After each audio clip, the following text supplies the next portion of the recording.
সবাইকে আমন্ত্রণ জানিয়ে শুরু করছি আমাদের গুগলির নতুন আরো একটি এপিসোড।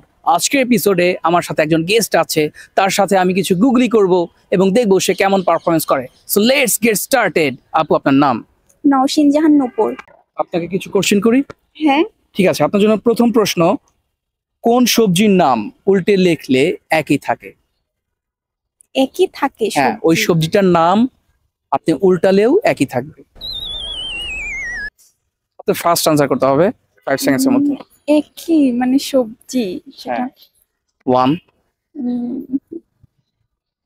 2 মানে হচ্ছে সবজিটা নামটাকে উল্টালেও সেটাই থাকবে, সেটা হচ্ছে হ্যাঁ, আচ্ছা আমি একটা হিন্টস দেই, সহজ করে দেই। এটা হচ্ছে 2 অক্ষরের নাম হ্যাঁ, এবং প দিয়ে শুরু। প দিয়ে শুরু। প দিয়ে শুরু 3 পারতেছি না আমি। পাস করে দিবেন।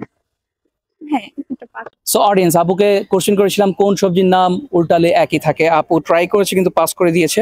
আপনাদের কাছে আনসার জানা থাকলে অবশ্যই আমাদের জানিয়ে দেবেন। চলে যাচ্ছি পরবর্তী প্রশ্নে।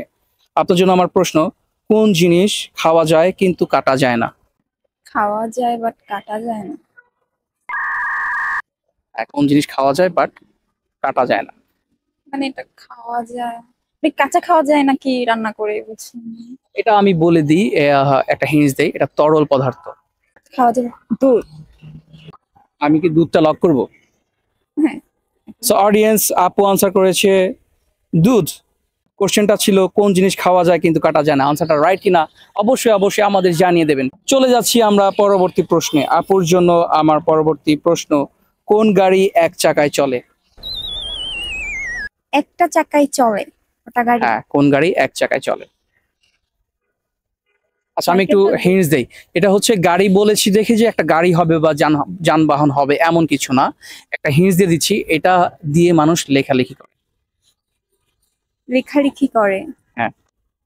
সেটা তো কলম হবে। আচ্ছা কলম, আমাকে একটু ব্যাখ্যা করতে হবে কেন কলম? কারণ কলম হচ্ছে, কলম দিয়ে আমরা যে যে লিখি ওটা তো কলমটা চলে, তাই না? সেটা মানে কলমের বল দিয়ে হ্যাঁ, লিখি, ওই বলটাই চাকার সাথে তুলনা করা হয়েছে, তাই তো? হ্যাঁ হ্যাঁ। তো আমি আনসারটা নিব। কোশ্চেনটা ছিল কোন গাড়ি এক চাকায় চলে, আপু আনসার করেছে কলম। আনসারটা রাইট কিনা অবশ্যই আমাদের জানিয়ে দেবেন।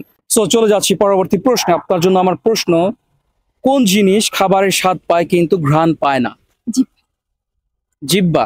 হ্যাঁ, এটাই হবে। আপনি কি আনসারটা জানতেন? এত দ্রুত আনসার করলেন যে?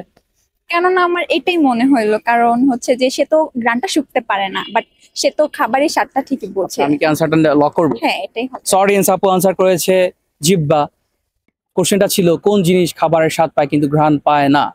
আনসারটা রাইট কিনা অবশ্যই আমাদের জানিয়ে দেবেন। এবং আপু, আমাদের অনুষ্ঠানে অংশগ্রহণ করে আপনাকে অনেক অনেক ধন্যবাদ এবং আপনার অনুভূতি জানাবেন আমাদের প্রোগ্রামে অংশগ্রহণ করে। হ্যাঁ, ভালো লাগলো। আর অডিয়েন্স, আপনাদেরকে অনেক অনেক ধন্যবাদ আমাদের সাথে শেষ অবধি থাকার জন্য।